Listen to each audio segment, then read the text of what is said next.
안녕하세요. 이승호 강사입니다. 오늘은 효과적인 회의 진행법에 대해서 알아보도록 할게요. 한번 진행 과정을 꼼꼼하게 같이 살펴볼게요. 네, 다음은 이제 매끄러운 의사소통 관련된 거예요. 사실 회의가 사람끼리 하는 거다 보니까 이제 목적만으로 되지 않을 때가 있죠. 그래서 매끄러운 의사소통을 위해서는 역할과 규칙을 이제 정하고 사람 대 사람, 개인 대 개인보다는 각자의 역할이 만나는 걸로 생각하는 게 좀 더 수월하고요. 그리고 그 내에서는 내가 나이가 몇 살 여러 가지 다 버리고 수평적인 하나의 참여자로서의 관계를 지켜주는 것, 그리고 모두가 적극적으로 참여하는 것, 활발한 의사소통을 만드는 것이 중요합니다. 그래서 보면 역할과 규칙 내에서는 우선 진행자의 역할을 존중해 줄 필요가 있어요.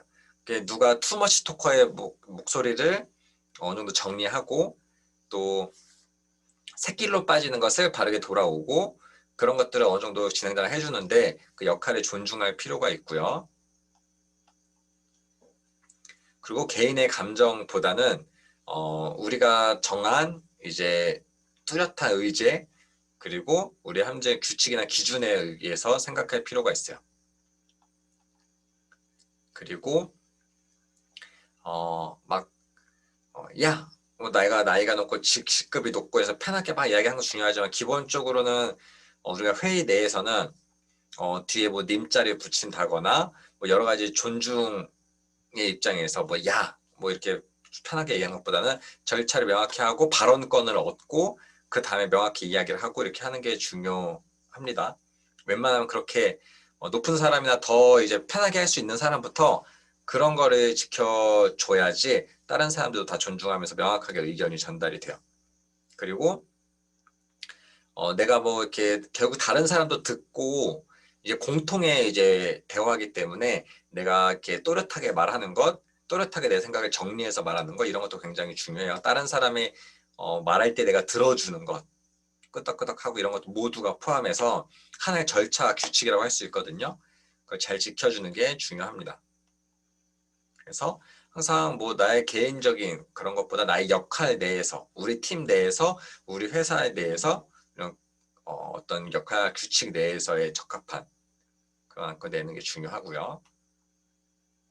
또 수평적인 관계는 뭐 개인적 나이도 있고 성별도 있고 경험도 있고 다 이제 존중해야 되는 것 내에서 결국은 아까 말한 회의를 진행하는 사람과 참여하는 사람 크게 그 내에서 나눠지는 거. 참여하는 사람 내에서도 내가 어떤 팀에 있고 어떤 직책에 있고 어떤 역할을 이제 하는 것 내에서의 발언권이지 내가 아무것도 모르지만 내 목소리가 크고 나이가 많고 뭐 이런 걸로 권위가 있고 이런 걸로 더 발언권에 대한 더 힘이 실리면 건강한 회의가 되지 못할 확률이 높아요.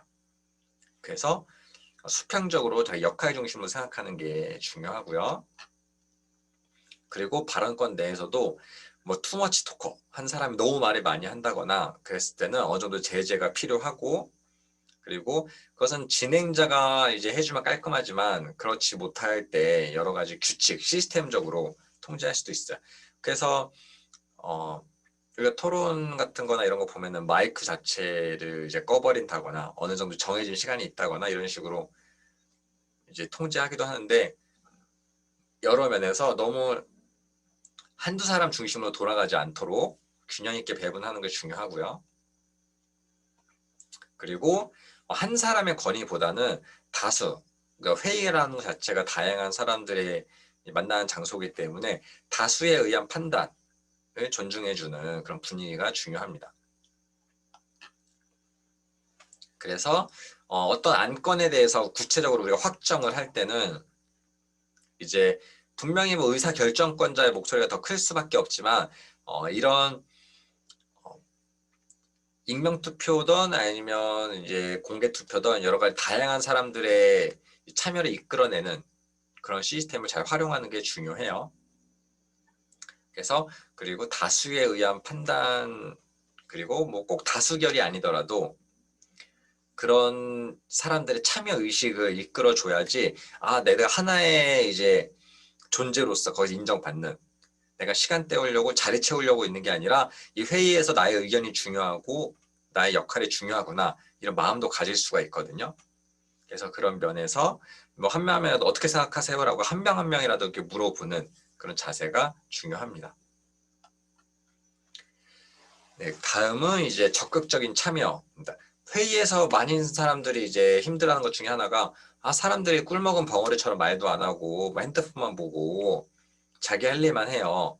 회의가 지지부진해요. 이런 경우도 많은데, 시스템적으로 어떤 의견을 냈을 때 네가 손 들고 말하기 부끄러워하는 경우가 되게 많아요. 다른 사람도 들을 수도 있고 오히려 이제 조심스러운 경우가 많은데, 그럴 때는 어떤 익명, 뭐 문자 참여나 이제 쪽지 참여나 여러 가지 익명으로 할 수 있는, 그러니까 진행자만 알 수 있는, 나머지는 잘 모르는 그런 익명의 참여 또 이제 활용할 수 있고요.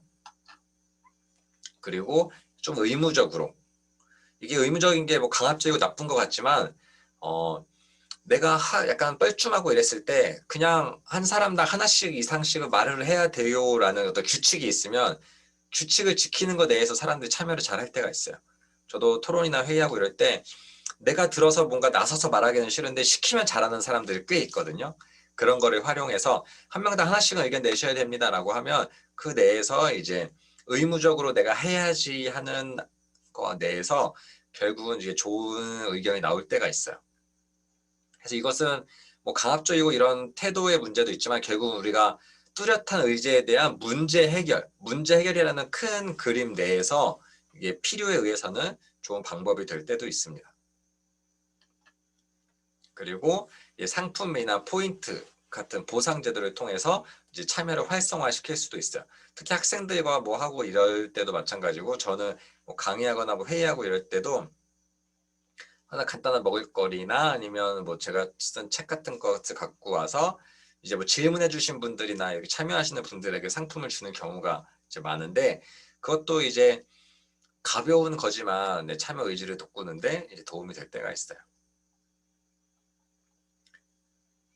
그래서 저 같은 경우는 항상 온라인으로 한다고 하면은 모두가 보는 채팅창이 부끄러우면 그 개인 설정을 할 수 있어요. 누구한테만 들리도록, 누구한테만 보여지도록, 그런 식으로 해서 이제 의견을 내거나 질문 내거나. 저도 강의하거나 회의하고 이럴 때 손 들고 말하세요라고 하는 것보다 뭐 문자나 개인적인 통로로 의견을 받을 때 훨씬 더 많은, 양적으로 많은 의견이 이제 나올 때가 있거든요. 이것도 잘 활용할 수가 있습니다. 그래서 건강한 회의를 위해서는 효과적인 문제 해결 중심적인 사고, 그리고 이제 매끄러운 의사소통, 그리고 서로와 이해와 존중, 이 세 가지 트라이앵글이 잘 이루어져야 건강한 회의가 가능합니다. 이것을 우리가 항상 쉬운 것 같으면서 어려운 건데 항상 머릿속에 인지하고 진행하면 좋을 것 같아요. 이상으로 내용을 마치도록 하겠습니다. 감사합니다.